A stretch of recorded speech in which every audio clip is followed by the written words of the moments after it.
আসসালামু আলাইকুম বন্ধুরা। আজ আমি রান্না করব চাল কুমড়া আলু দিয়ে কাসকি মাছ শুটকি রান্না। দেখতে পাচ্ছেন এগুলো আমি বেশ কুটে কেটে ধুয়ে এবং পরিষ্কার করে নিয়েছি। এখন চলে যাচ্ছি কড়াইতে। কড়াইতে আমি তেল দিয়ে দিচ্ছি। শুটকি মাছ তরকারিতে একটু তেল বেশি লাগে, সেক্ষেত্রে তেলের দিকে একটু খেয়াল রাখবেন। এখানে দিয়ে দিচ্ছি পেঁয়াজ কুচি। এখন এগুলো ভালো করে নেড়ে দিতে হবে, যাতে পুড়ে না যায় সেদিকে খেয়াল রাখতে হবে। এর মধ্যে দিয়ে দিব শুটকি মাছ। এটা আমি আগে থেকেই শুকনা তাওয়ায় এটা তেলে নিয়েছি, তারপর গরম পানি দিয়ে 3-4 বার ধুয়ে নিয়েছি। এখন পেঁয়াজ আর শুটকি মাছটা ভালো করে ভেজে নিতে হবে।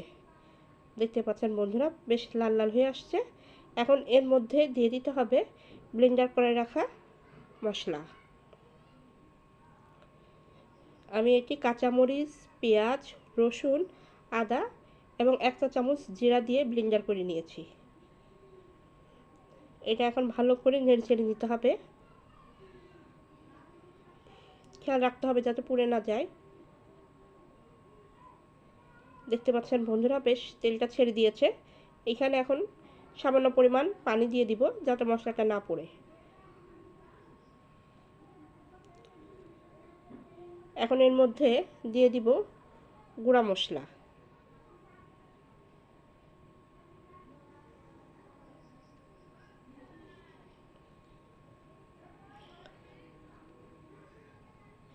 এখানে 1 চা চামচ লবণ দিয়ে দিলাম।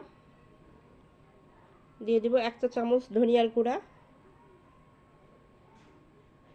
1 চা চামচ হলুদের গুঁড়া,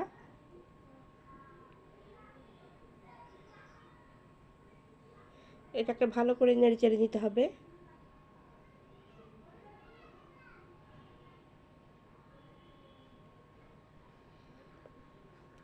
এখানে আমি 1 চা চামচ মরিচের গুঁড়াও দিয়ে দিলাম।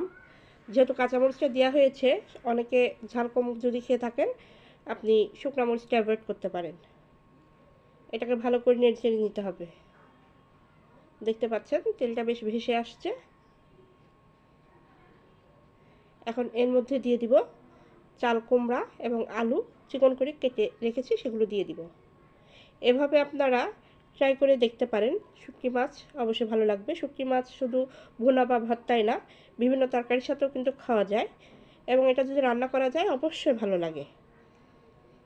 আপনারা ট্রাই করে দেখতে পারবেন, অবশ্যই আপনাদের ভালো লাগবে আশা করছি। এখানে কিন্তু আমি কোনো ধরনের পানি দিব না। চাল কুমড়া দিয়ে যে পানিটা বের হবে সেই পানি দিয়ে আমি একটু কষিয়ে নেব। দেখতে পাচ্ছেন নিচে পানি আছে। এটা বারবার নাড়াচাড়া করতে করতে পানিটা শুকিয়ে যাবে। দেখতে পাচ্ছেন শুকিয়ে গিয়েছে প্রায়।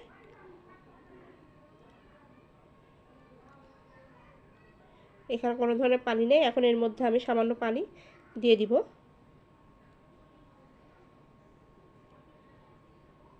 এটা এখন কিছু সময়ের জন্য ঢাকনা দিয়ে ঢেকে রাখবো। কিছু সময় পরে সে ঢাকনাটা আমি তুলে নিচ্ছি। দেখতে পাচ্ছেন বন্ধুরা পানিটা বেশ শুকিয়ে গিয়েছে। আমার তরকারি রান্না কিন্তু হয়ে গিয়েছে। আপনারা এভাবে বাসায় ট্রাই করবেন। যদি আমার রান্নাটা ভালো লেগে থাকে অবশ্যই লাইক, কমেন্ট এবং শেয়ার করবেন, আর চ্যানেলটা অবশ্যই সাবস্ক্রাইব করে দেবেন। আমার রান্নাটা হয়ে গেছে বন্ধুরা, সবাই ভালো থাকবেন। আসসালামু আলাইকুম।